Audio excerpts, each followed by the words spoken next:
You ask Tiger to calculate. This deals with linear inequalities with one unknown.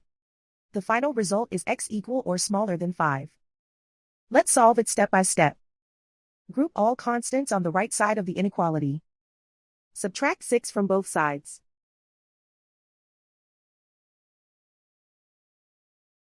Simplify the arithmetic.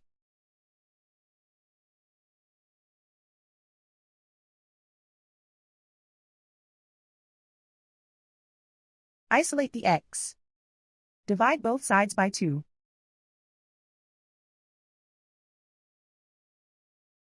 Simplify the fraction.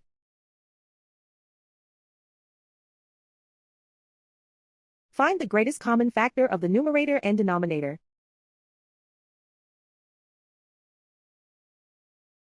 Factor out and cancel the greatest common factor.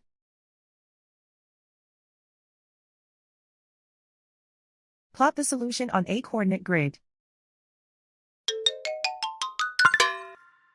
And so the final result is x equal or smaller than 5.